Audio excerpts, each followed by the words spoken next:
आज हम लोग डाइजेस्टिव सिस्टम ऑफ ह्यूमन यानी मनुष्य का पाचन तंत्र के विषय में पढ़ेंगे। याद होगा हम लोग कि जो लाइफ प्रोसेस हम लोग पढ़े थे 10th के, उसी के अंतर्गत है ये।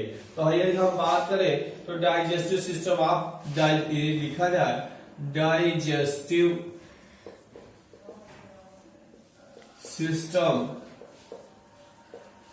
System of human, digestive system of human. Clear हुआ? आज हम लोग डाइजेस्टिव सिस्टम ऑफ ह्यूमन की चर्चा करेंगे। थोड़ा सा इसको शार्ट समझने के लिए हम ऐसे कर देते हैं, इसको अध्ययन की सुविधा के लिए थोड़ा सा कुछ ऐसे कर दिया जाए। जैसे ये देखिए, सबसे पहले हम अगर देखेंगे, ये है एनाटॉमी, इधर है फिजियोलॉजी,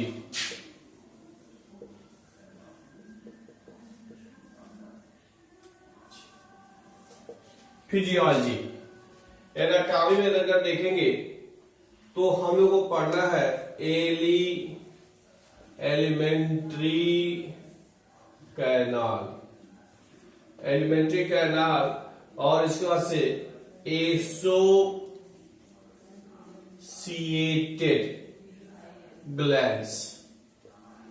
इसमें एलिमेंट्री कैनाल को गैस्ट्रोइंटेस्टाइनल ट्रैक्ट भी कहते हैं, गैस्ट्रोइंटेस्टाइनल ट्रैक्ट, TRACT ट्रैक्ट कहते हैं।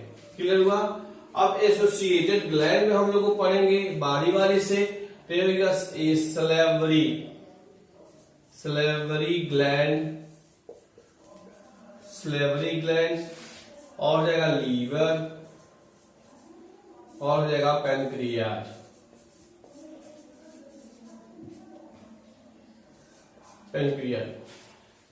फिजियोलॉजी में यदि देखा जाए तो फिजियोलॉजी का मतलब है इंजेशन,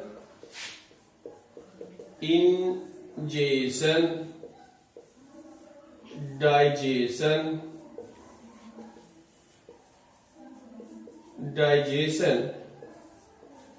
के बाद से हो जाएगा आपका एब्जॉर्प्शन,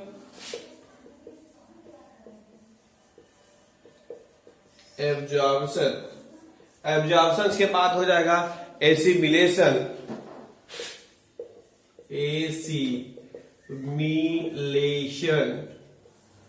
और लास्ट हो जाएगा इजेशन।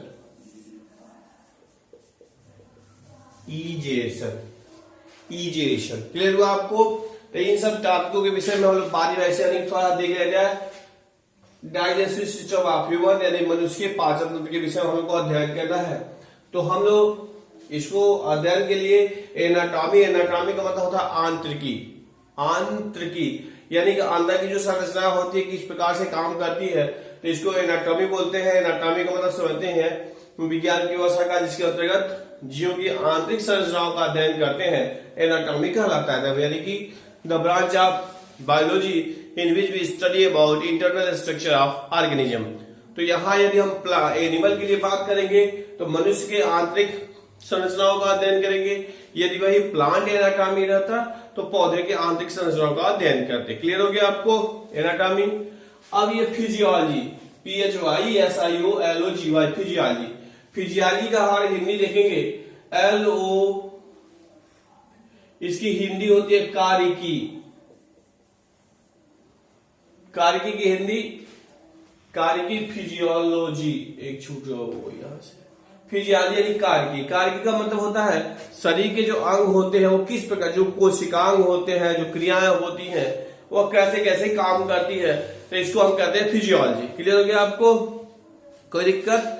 तो हम लोग चर्चा करेंगे पहले फिजियोलॉजी की। किसकी चर्चा करेंगे पहले? तो आप लोग ऐसे इसको पूरी कॉपी पे अध्ययन की सुविधा के लिए इसको अच्छे से ड्रा कर लेंगे। ड्रा हो जाएगा, इसमें ड्रा करने में किसी कोई दिक्कत? ठीक है। फिर अब आगे ड्रा करने के बाद तो फिर हम लोग फिजियोलॉजी पढ़ेंगे। हेडिंग डालेंगे कारिकी, आप कारिकी यानी फिजियोलॉजी। क्या हेडिंग डालेंगे? कारिकी यानी कि फिजियोलॉजी। थोड़ा देखिएगा, हम लोग हाई स्कूल के स्टैंडर्ड पे पढ़ रहे हैं तो थोड़ा सा कम ही कोशिश करेंगे, क्योंकि इंटरव्यू जब हम लोग चर्चा करेंगे और डिटेल करेंगे, लेकिन फिजियोलॉजी का मतलब समझ ही रहे हैं कि विज्ञान की वह शाखा जिसके अंतर्गत शरीर क्रियाओं का अध्ययन करते हैं फिजियोलॉजी कहलाता है, यानी कार्य कहलाता है। अब हम लोग चर्चा कर रहे हैं तो सबसे पहले इंजेशन क्या है? इंजेशन डालेंगे, इंजेशन यानी अंतर्ग्रहण। क्या हो गया? अंतर्ग्रहण। याद रहे आपको इंजेशन बताया गया था कि जंतु में पाया जाता है। जंतु में विभिन्न प्रकार के पार्ट पाए जाते हैं जिसको मुख कहते हैं, और मुख के माध्यम से जंतु अपना भोजन ग्रहण करता है। क्लियर हुआ आपको? क्या करता है? भोजन ग्रहण करता है। यानी कि हम कह सकते हैं जंतुओं के द्वारा बाहर से, यानी कि मुंह के द्वारा भोजन को बाहर से अंदर करने की क्रिया को इंजेशन कहते हैं। क्या कहते हैं? इंजेशन। क्लियर हो गया? भोजन को किसके अंदर करने की क्रिया को इंजेशन यानी अंतर्ग्रहण कहते हैं। क्लियर हो गया? इंजेशन। क्लियर हो गया आपको? कोई दिक्कत किसी को? ठीक है। अब नेक्स्ट हेडिंग डालेंगे डाइजेशन यानी पाचन। डाइजेशन यानी कि पाचन। क्या हो गया? पाचन। पाचन का क्या मतलब? पाचन का मतलब आप पढ़े हैं कि जितने भी जीव होते हैं सबको कार्य करने के लिए ऊर्जा की आवश्यकता होती है, और वह जो ऊर्जा होती है उन्हें भोजन से प्राप्त होती है। कहां से प्राप्त होती है? भोजन से। अब थोड़ा सा और हम लोग चर्चा करते हैं। भोजन को खाने से यानी इंजेशन के पहले क्या करते हैं? भोजन को हम लोग पकाते हैं। क्या करते हैं? भोजन को पकाते हैं। पकाने का क्या मतलब? उसमें रासायनिक क्रियाएं होती हैं जिसके फलस्वरूप भोजन सुपाच्य हो जाता है। कभी आपने सोचा है कि हम जैसे चावल है बिना पकाए खाए तो क्या होगा? बिना पकाए खाए तो क्या होगा? पेट खराब हो जाएगा। तो वही प्रक्रिया हो गया, यानी कि भोजन को इंजेशन से पहले उसको पकाया जाता है। लेकिन हाँ याद है, फल वगैरह कुछ वैसे होते हैं जिन्हें हम बिना पकाए भी खा लेते हैं। तो अब बात हुई डाइजेशन। तो हम लोग इसके पहले भी चर्चा किए थे कि भोजन में तमाम प्रकार के घटक होते हैं। कुछ ऊर्जा देने वाले घटक होते हैं, कुछ मरम्मत करने वाले होते हैं, कुछ विटामिन देने वाले होते हैं, कुछ खनिज लवण देने वाले होते हैं। तमाम प्रकार के घटक होते हैं। अब ये जो घटक होते हैं वह जटिल रासायनिक यौगिकों के रूप में रहते हैं। किसके रूप में रहते हैं? जटिल रासायनिक यौगिकों के रूप में रहते हैं। अब क्या होता है? पाचन। अब जब भोजन हम अंदर ग्रहण कर लेते हैं, शरीर मुंह के अंदर चला जाता है, तो आगे हम लोग पढ़ेंगे तो इस पे ढेर सारे एंजाइम काम करते हैं। हमारे पेट में एंजाइम पाए जाते हैं, और यह एंजाइम क्या करता है? उसके जो भोजन में जो जटिल घटक रहते हैं उनको सरल घटकों में तोड़ देता है। क्या करता है? भोजन के जटिल घटकों को सरल घटकों में तोड़ देता है, जिसके फलस्वरूप क्या हो सके? उसका एब्जॉर्प्शन हो सके। क्लियर हुआ आपको? यानी कह सकते हैं विभिन्न एंजाइमों की सहायता से भोजन में उपस्थित जटिल घटकों को सरल घटकों में तोड़ना, जिसके फलस्वरूप उसका अवशोषण हो सके, इस क्रिया को पाचन यानी डाइजेशन कहते हैं। क्लियर हुआ आपको? डाइजेशन यानी कि कह सकते हैं डाइजेशन विभिन्न एंजाइमों की सहायता से होने वाली वह प्रक्रिया है जिसमें भोजन में उपस्थित जटिल रासायनिक घटकों को सरल घटकों में परिवर्तित कर दिया जाता है, जिससे उनका क्या हो सके? अवशोषण हो सके, एब्जॉर्प्शन। क्लियर हो गया? पाचन। अब उसके बाद से एब्जॉर्प्शन। क्या हम करेंगे? एब्जॉर्प्शन यानी कि अवशोषण। क्या हो गया? अवशोषण। क्लियर? अब देखिए अवशोषण का मतलब हम लोग पढ़े कि क्या होता है। कभी आप देखे होंगे एलिमेंट्री कैनाल के आंतरिक संरचना, या कभी मीट वगैरह काटते होते कभी देखे होंगे, जो चीज जो बकरी वगैरह काटते हैं, कभी देखते होंगे उसके अंदर ऐसे तौली के रोए के समान संरचना पाई जाती है। यानी आंत के भीतरी सतह पर ऐसे रोए की जैसे संरचना पाई जाती है, जिसको रसांकुर कहते हैं। क्या कहते हैं? रसांकुर कहते हैं। अब ये रसांकुर क्या करता है? जो अमाशय का जो भीतरी सतह होता है उसको बढ़ाने का काम करता है। क्या काम करता है? भीतरी सतह को बढ़ाने का काम करता है, जिससे अवशोषण हो सके। क्लियर हो गया? यानी कि कह सकते हैं पचित भोज्य पदार्थ का, किसका? पचित भोज्य पदार्थों का रसांकुर के द्वारा अमाशय में अवशोषित कर लेने की क्रिया को एब्जॉर्प्शन यानी अवशोषण कहते हैं।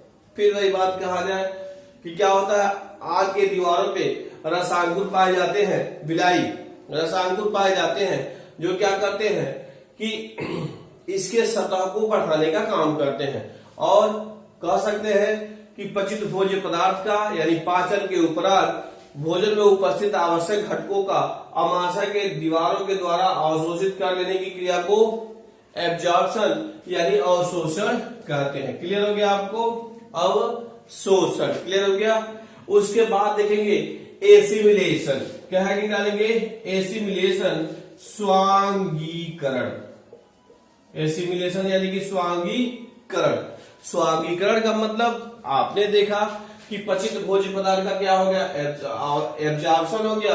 अब एब्जॉर्प्शन होने के पश्चात इसमें जो होता है रक्त वाहिनियां होती हैं, शिरा और धमनी रक्त वाहिनियां होती हैं। इन रक्त वाहिनियों के द्वारा जो पचित भोज्य पदार्थ का आवश्यक घटक होता है वह शरीर के समस्त कोशिकाओं तक पहुंचा दिया जाता है। यानी कह सकते हैं with the help of blood capillaries all absorbed component transport work to reach all cells of the body. Clear हो गया। अब जब शरीर के समस्त कोशिकाओं तक पहुंचते हैं और कोशिकाओं से यह जीव द्रव्य में मिल जाते हैं। कहा मिल जाते हैं? जीव द्रव्य में मिल जाते हैं। अब जीव द्रव्य के अंदर यानी प्रोटोप्लाज्म में यह ऐसे रहते हैं। क्लियर हो गया। यानी कि किसकी चर्चा हम लोग कर रहे हैं? स्वांगीकरण का। यानी कह सकते हैं अवशोषण के पश्चात पचित भोज्य पदार्थ रक्त के माध्यम से शरीर के समस्त कोशिकाओं तक पहुंचा दिया जाता है और वहां से रक्त से यह जीव द्रव्य के अंदर चला जाता है, यानी कोशिका के प्रोटोप्लाज्म में चला जाता है। इस क्रिया को यानी प्रोटोप्लाज्म में जाने की क्रिया को, या कह सकते हैं प्रोटोप्लाज्म में मिल जाने की क्रिया को स्वांगीकरण यानी एसिमिलेशन कहते हैं। क्या कहते हैं? एसिमिलेशन कहते हैं, स्वांगीकरण कहते हैं। आपको याद होगा कि जो भी ऊर्जा देने वाले कंपोनेंट होते हैं सब इसी के अंदर, उसी जीव द्रव्य के अंदर तैरते रहते हैं। अब याद होगा आप लोग आप पढ़े होंगे कि जो माइटोकांड्रिया होती है इसी में श्वसनीय पदार्थ का ऑक्सीडेशन होता है और ऊर्जा निकलती है और उसकी क्रियाएं होती हैं। तो क्या हो गया? एसिमिलेशन समझ में आ गया। स्वांगीकरण जीव द्रव्य में मिल जाना, विलीन हो जाना, पचित भोज्य पदार्थों की जो होने की जो क्रिया होती है उसको कहते हैं स्वांगीकरण। क्या कहते हैं? स्वांगीकरण। अब लास्ट आया इजेशन, बहिक्षेपण। बहि बिंदी और क्षेपण। इजेशन का मतलब बहिक्षेपण। इसका मतलब हो गया कि भोजन के पाचन के उपरांत। किसके उपरांत? भोजन के पाचन के उपरांत भोजन में जो उपस्थित व्यर्थ व अपशिष्ट पदार्थ होते हैं उन्हें शरीर से बाहर निकाल दिया जाता है। एलिमेंट्री कैनाल के लास्ट हिस्सा यानी मल द्वार होता है, उसी के द्वारा मनुष्य इसको बाहर निकालता है। तो इसी क्रिया को इजेशन यानी बहिक्षेपण कहते हैं। यानी फिर अगर हम लोग कहें तो कहेंगे पाचन के उपरांत भोजन में उपस्थित व्यर्थ व हानिकारक पदार्थों को शरीर से बाहर निकालने की क्रिया को क्या कहते हैं? बहिक्षेपण यानी इजेशन कहलाता है। और इजेशन जो होता है एलिमेंट्री कैनाल का जो सबसे लास्ट हिस्सा होता है उसी के द्वारा होता है। तो इस प्रकार से हम लोग ने कारिकी पढ़ा। क्या पढ़ा? कारिकी पढ़ा। फ्रेंड्स हम लोग अब जैसे हम लोग फिजियोलॉजी पढ़ चुके, कुछ संक्षेप में ही पढ़े, लेकिन अब हम लोग चर्चा करने जा रहे हैं एलिमेंट्री कैनाल की। अब एलिमेंट्री कैनाल को हमें याद होगा कि पहले लिखे थे gastro intestinal tract. First term समझिएगा, gastro intestinal tract. Alimentary canal को गैस्ट्रो इंटेस्टाइनल ट्रैक्ट भी कहते हैं। गैस्ट्रो जहां भी आ जाए, गैस्ट्रो यूज करते हैं पेट के लिए, गैस्ट्रो यूज करते हैं पेट के लिए, ठीक है। और इंटेस्टाइनल आंत समझ ही रहे हैं, गैस्ट्रो पेट स्टमक और इंटेस्टाइनल आंत और ट्रैक मतलब चेम्बर। कोई दिक्कत? क्लियर हो गया आपको? अब देखिए, तो अगर एलिमेंट्री कैनाल की बात हम लोग करें, एलिमेंट्री कैनाल की आप पाएंगे एक्सटेंड, EXTENDS, एक्सटेंड्स फ्रॉम कहां से? From mouth to anus. Clear हुआ? यह जो होता है कौन? एलिमेंट्री कैनाल मुंह से लेकर और एनस यानी गुदा तक फैला रहता है। और कह सकते हैं longest body organ. Longest body organ होता है यानी कि सबसे बड़ा अंग होता है। और कह सकते हैं longest endocrine organ. Longest endocrine organ. और कह सकते हैं longer in herbivorous. In herbi HERBIVOROUS herbivorous. RES herbivorous. Clear हुआ आपको? तो ये देखिए जो एलिमेंट्री कैनाल होती है, जो एलिमेंट्री कैनाल लिखा गया है क्या होता है कि extend from mouth to anus, मुंह से लेकर और गुदा तक फैला होता है। लॉन्गेस्ट बॉडी ऑर्गन, शरीर पाया जो सबसे लंबा क्या है? अंग है। सबसे लंबा क्या है? अंग है। और लिखा गया लॉन्गेस्ट इंडोक्राइन ऑर्गन। लॉन्गेस्ट यानी सबसे बड़ा, इंडोक्राइन यानी अंतःस्रावी ऑर्गन्स भी है। क्लियर होगा आपको? अब यहां देखिए लिखा गया यहां पर लॉन्गर इन हर्बीवोरस। ये शाकाहारियों में क्या होता है? बहुत बड़ा होता है। इसके पहले और हम लोग चर्चा किए थे कि शाकाहारी और मांसाहारी के केवल हम एलिमेंट्री कैनाल से तुलना करके और क्लियर कर सकते हैं कि यह जो जंतु था वह शाकाहारी था कि मांसाहारी।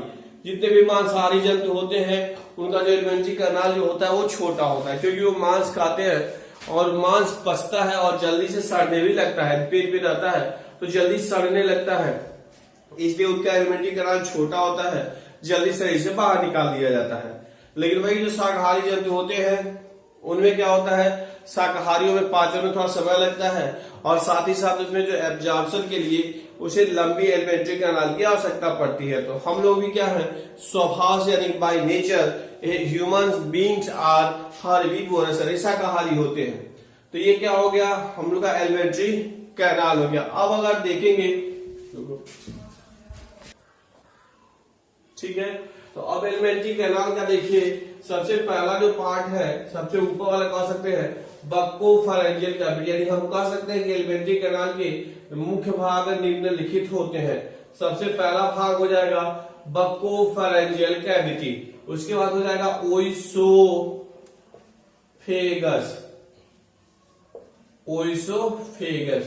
उसके बाद क्या आएंगे? स्टमक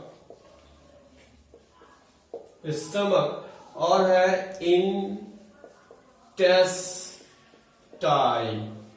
इंटेस्टाइन यानी कि आंत। क्लियर हुआ आपको? ये तो मुख्य भाग है। हालांकि अब फिगर आप देखेंगे तो ये चीजें और क्लियर होगी। तो सबसे पहले हम बात करते हैं बक्कोफेरेंजियल कैविटी। अब थोड़ा सा हम देखें, इसमें आता है आपका माउथ, बक्कोफेरेंजियल कैविटी। तो अगर सबसे इसके पहले देखेंगे तो आता है मुंह के विषय में अगर देखेंगे तो क्या होता है? दो ओठ पाए जाते हैं ऊपर और नीचे, दोनों तरफ से गाल पाए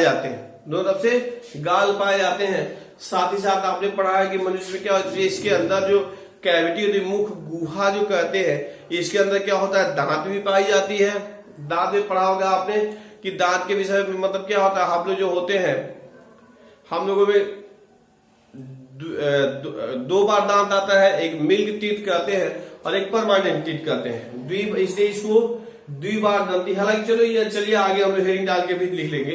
तो सबसे पहले बात आती है बक्कोफेरेंजियल कैविटी। उसके बाद बक्कोफेरेंजियल कैविटी में क्या होता है कि बक्कोफेरेंजियल कैविटी में दांत तो पाए जाते हैं, साथ में टंग यानी जीभ पाए जाते हैं। तो ये जीभ क्या करता है? टेस्ट को ग्रहण करने का काम करता है। उसके बाद से आता है ओसोफेगस ग्रास नली, यहां जैसे होता है उसको ओसोफेगस कहते हैं। और ओसोफेगस के बाद आता है स्टमक, और स्टमक के बाद आता है इंटेस्टाइन यानी आंत। तो हम लोग सबसे पहले हेडिंग डालेंगे माउथ।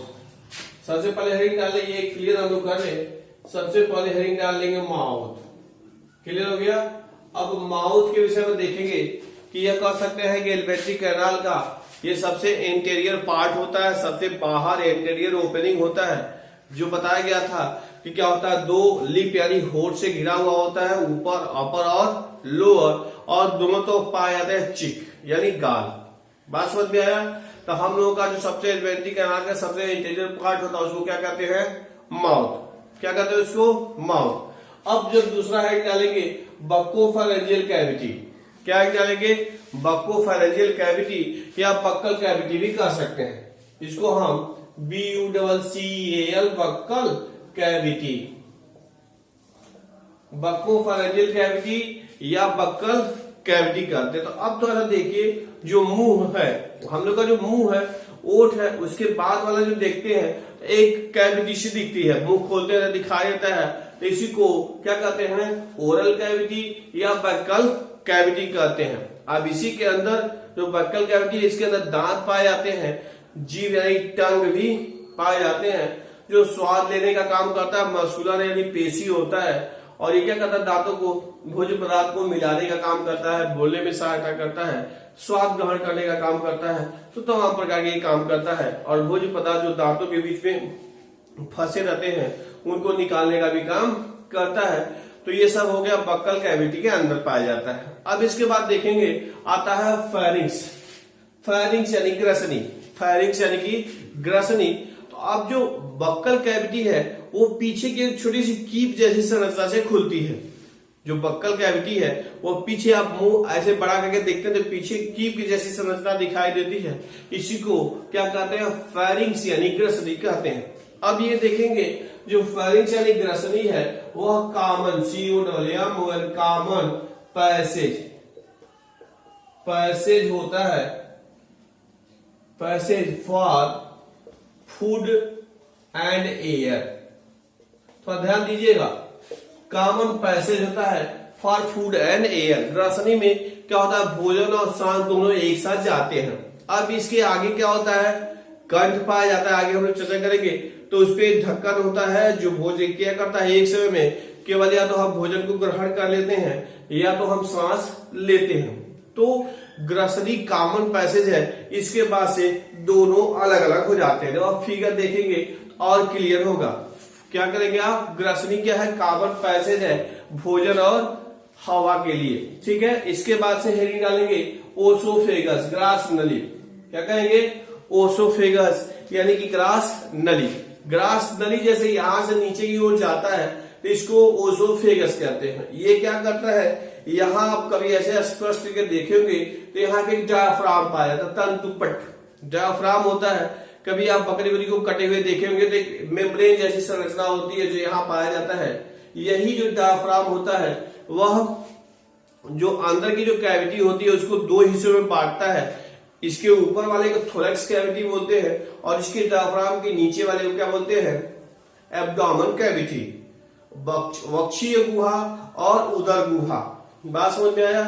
तो जो वक्षीय गुहा थोरैक्स कैविटी है उसमें हार्ट, लंग्स इत्यादि ऑर्गेनेल्स पाए जाते हैं, लेकिन जो एब्डोमेन कैविटी है, उदर गुहा होता है, उसमें डाइजेस्टिव सिस्टम यानी अमाशय वगैरह पाए जाते हैं। तो ये हो गया, क्या गया, ओसोफेगस। यह क्या करता है कि गले से होते हुए नीचे उतरता है और डायफ्राम को छेदते हुए डायफ्राम के नीचे यानी उदर गुहा में पहुंचता है। उदर गुहा में जब जाएंगे तो उदर गुहा में आता है स्टमक। क्या आता है, स्टमक। क्या आता है, स्टमक।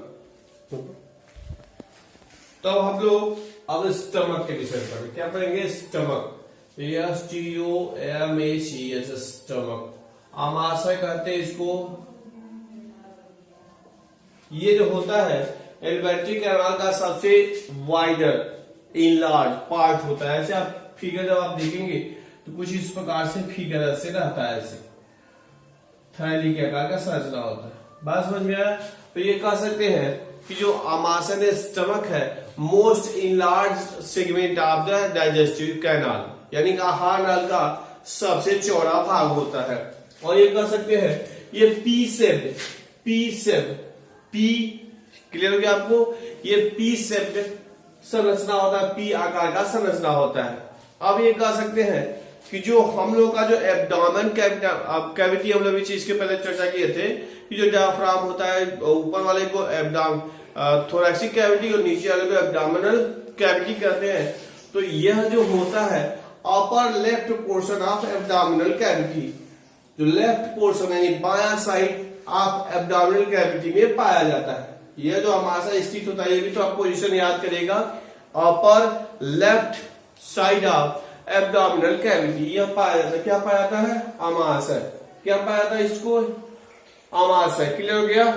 अब ये बताया कि ये सबसे चौड़ा पार्ट होता है। अब ये देखिए इसके जो होते हैं 3 पार्ट होते हैं। क्या होते हैं? 3 पार्ट। ऊपर वाले को कार्डियक पार्ट कहते हैं, इसको कहते हैं फंडिक, या FUND फंडिक पार्ट या रीजन, और इसको कहते हैं पाइलोरिक पार्ट। क्लियर हो गया। यानी कि क्या हो गया, जो अमाशय होता है, अमाशय ने स्टमक, वो उसके 3 भाग होते हैं, कार्डियक पार्ट, पाइलोरिक पार्ट और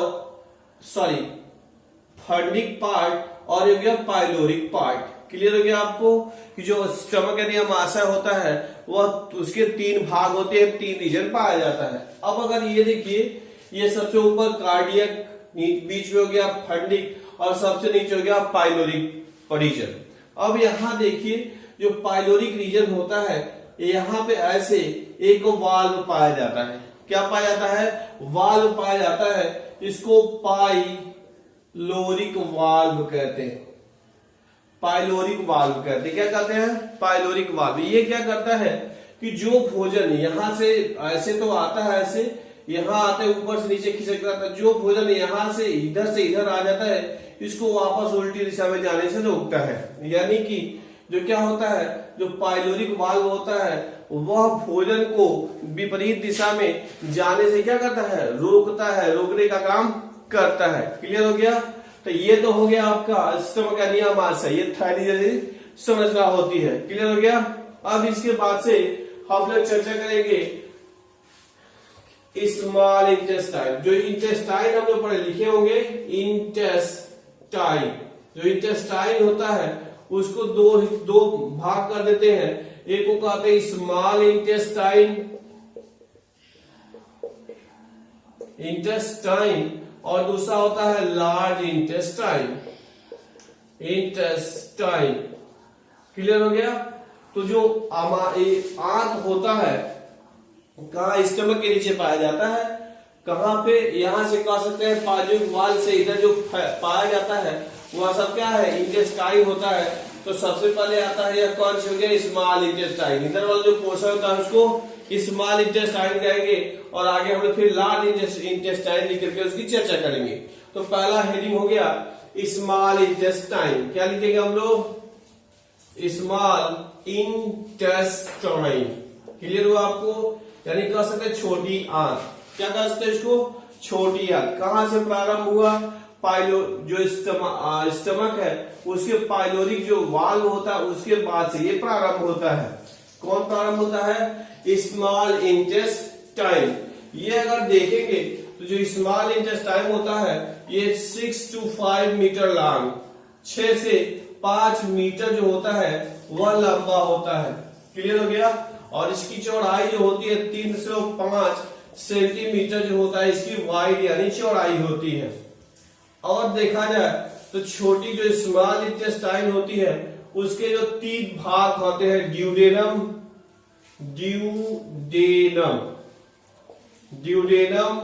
एक है जेजुनम और लास्ट है इलियम। पर नाम याद करेंगे ड्यूडेनम। यहां से जो सी आकार से चित्र देखेंगे आप तो यहां से सी आकार की संरचना बन जाती है। तो ये किसका भाग है? स्मॉल इंटेस्टाइन का। सबसे ऊपर वाला भाग को ड्यूडेनम कहते हैं, उसके बाद जेजुनम कहते हैं और हो गया इलियम। तो जो ड्यूडेनम है जिसको हम ग्रहणी कहते हैं, ये बहुत इंपॉर्टेंट है, क्योंकि सी आकार की नलिका होती है। क्या होती है? ये सी आकार की नलिका होती है। क्या होती है? सी आकार की नलिका होती है। और यहीं पे अग्नाशय पेनक्रियाटिक जूस और बाइल जूस, बाइल यानी पित्त आते हैं और यहीं पे स्रावित होते हैं। क्लियर हुआ आपको कि बाइल जूस और पेनक्रियाटिक जूस यहां से आकर खुलते हैं, इसलिए यह जो ड्यूडेनम होता है बहुत महत्वपूर्ण होता है। थोड़ा सा एक और चीज देखेंगे कि जो इसके ईंधन का जो भोजन होता है वह अम्लीय मीडियम में होता है, एसिडिक मीडियम में होता है, और जब इसके बाद आता है तो जो पित्त यानी बाइल होता है वह क्षारीय होता है। पित्त यानी कि बाइल जिसको कहते हैं पित्त कहते हैं वह क्षारीय होता है। तो यहां से यानी कि कहां से, ड्यूडेनम से ये जो भोजन का जो माध्यम हो जाता है वह बेसिक यानी क्षारीय हो जाता है। क्लियर हो गया। तो ड्यूडेनम के ऊपर एसिडिक रहता है और इसके इधर क्षारीय रहता है। क्लियर हो गया। ये हो गया ड्यूडेनम। अगर जेजुनम की बात करें तो जेजुनम जो होता है लॉन्ग क्वाइल पोर्शन होता है, लंबा या भी होता है लेकिन और कुंडली संरचना होती है। यह किसका भाग है, स्मॉल इंटेस्टाइन का भाग होता है। और फिर अगर देखेंगे इलियम तो वो भी क्या होता है, लॉन्गेस्ट हाईएस्ट क्वाइल भाग होता है। तो जेजुनम थोड़ा सा कम क्वाइल होता है और इलियम बहुत अधिक क्वाइल जो संरचना होती है। किसका भाग हो गया, ये सब के सब स्मॉल इंटेस्टाइन के भाग होते हैं। अब ये देखिए स्मॉल इंटेस्टाइन के बाद आता है लार्ज इंटेस्टाइन। याद होगा आपको, ये हो गया लार्ज इंटेस्टाइन। नाम तो है लार्ज लेकिन होता है छोटा। इसकी लंबाई जो होती है वो बहुत ज्यादा नहीं होती है, 1.5 से 1.8 मीटर लॉन्ग होता है, लंबी होती है। लेकिन इसकी क्या होती है, चौड़ाई अधिक होती है छोटी आंत की तुलना में। छोटी आंत की तुलना में जो लार्ज इंटेस्टाइन होती है उसकी चौड़ाई अधिक होती है। क्लियर हो गया आपको। अब अगर लार्ज इंटेस्टाइन का देखेंगे तो इसमें जो होता है कोलन और हो जाएगा रेक्टम और हो जाएगा एनल कैनाल।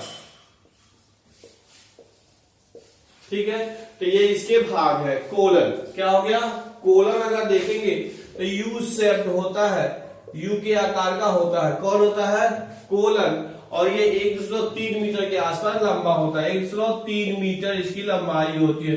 किसकी, कोलन की। अब रेक्टम को मलाशय कहते हैं। रेक्टम को क्या कहते हैं, मलाशय कहते हैं। तो मलाशय में मल यानी लैटिन संचित रहता है और इससे पानी का एब्जॉर्प्शन ऑफ वाटर, पानी का इसमें अवशोषण होता है और इसी में मल संचित रहता है और समय समय पे एनल कैनाल के द्वारा इसे शरीर से बाहर निकाल दिया जाता है। तो अगर हम कह सकते हैं कि जो लार्ज इंटेस्टाइन का जो सबसे पीछे वाला भाग एनल कैनाल होता है, उसके बाद क्या होता है रेक्टम और उसके पहले होता है कोलन। एक और चीज आता है जो लार्ज इंटेस्टाइन होता है जहां पे छोटी आंत से बड़ी आंत जुड़ती है, वहीं पर वर्मी फॉर्म अपेंडिक्स क्रीम रूपी परिशेषिका पाई जाती है, जो किसका भाग होता है, बड़ी आंत का। बहुत प्रश्न पूछता है किसका भाग होता है, बड़ी आंत का भाग होता है और ये पतली थ्रेड लाइक नली होती है। अब ये हम लोगों में एक प्रकार का क्या है, अवशेषी अंग है, वेस्टिजियल ऑर्गन है। यह उन जीवों में पाया जाता है जिसमें क्या होता है कि सेलुलोज का पाचन होता है। हम लोग सेलुलोज खाते नहीं है, इसलिए हम लोग सेलुलोज का पाचन नहीं होता है, ये अवशेषी अंग के रूप में होता है। तो अभी कुछ आपको एनिमेशन मिलेगी इसमें आपको देखने की, और कुछ चित्र मिलेंगे जिसकी सहायता से अब डाइजेस्टिव सिस्टम को और अच्छी प्रकार से समझ लेंगे। ओके, तो चलिए हम शुरुआत से देखते हैं। जब हम भोजन को चबाते हैं, इसमें लार यानी कि सलाइवा मिल जाता है। मुंह के सलाइवा ग्लैंड्स लार स्रावित करते हैं। सलाइवा में एंजाइम होते हैं जो कि स्टार्च का विखंडन करते हैं। स्टार्च एक तरह के कार्बोहाइड्रेट होता है। भोजन मुंह से लंबी नली नुमा ग्रसिका से होकर आमाशय में पहुंचता है। आमाशय का भीतरी दीवार भी पाचक रस स्रावित करती है, जो प्रोटीन और फैट्स के पाचन में मदद करते हैं। लेकिन भोजन का आमाशय में पूरी तरह पाचन नहीं होता है। आमाशय से आधा पचा भोजन स्मॉल इंटेस्टाइन में चला जाता है। फिर स्मॉल इंटेस्टाइन में मौजूद पाचक रस भोजन का विखंडन करने लगते हैं। लिवर एक रसायन स्रावित करता है जिसे पित्त रस यानी कि बाइल जूस कहते हैं, जो फैट के पाचन में मदद करता है। लिवर एक भूरे रंग की ग्रंथि है जो पेट यानी कि एब्डोमेन के दाईं ओर होता है। इसके द्वारा स्रावित होने वाला बाइल जूस एक थैले जैसा अंग में संग्रहित रहता है जिसे गॉल ब्लैडर यानी कि पित्ताशय कहते हैं। इसके बाद ये जूस स्मॉल इंटेस्टाइन में चला जाता है। यहाँ पर एक और ग्रंथि होती है जो पाचक रस स्रावित करके पाचन में मदद करती है। इसे पैंक्रियास यानी कि अग्नाशय कहते हैं। पैंक्रियास एक बड़ी क्रीम कलर की ग्रंथि है जो आमाशय के ठीक नीचे होता है। अग्नाशय रस कार्बोहाइड्रेट्स और प्रोटीन्स पर क्रिया करता है और उन्हें सरल रूप में परिवर्तित कर देता है। पित्त रस अग्नाशय रस इंटेस्टाइन में इस छोटे से पाइपनुमा रास्ते से जाते हैं। इंटेस्टाइनल जूस और अग्नाशय रस में शर्करा या कार्बोहाइड्रेट्स, प्रोटीन और फैट्स को विघटित करने वाले एंजाइम्स होते हैं। पाचन स्मॉल इंटेस्टाइन में पूरा हो जाता है। पोषक तत्व स्मॉल इंटेस्टाइन की भीतरी दीवार द्वारा अवशोषित कर लिए जाते हैं जो रक्त वाहिकाओं से भरी होती है। स्मॉल इंटेस्टाइन की भीतरी दीवार में उंगली के समान संरचनाएं होती हैं जिसे रसांकुर यानी कि विली कहते हैं। प्रत्येक विलस में बहुत सारी रक्त वाहिकाएं होती हैं। विली द्वारा पचे हुए भोजन का अवशोषण हो जाता है और भोजन विली से ब्लड वेसल्स में चला जाता है।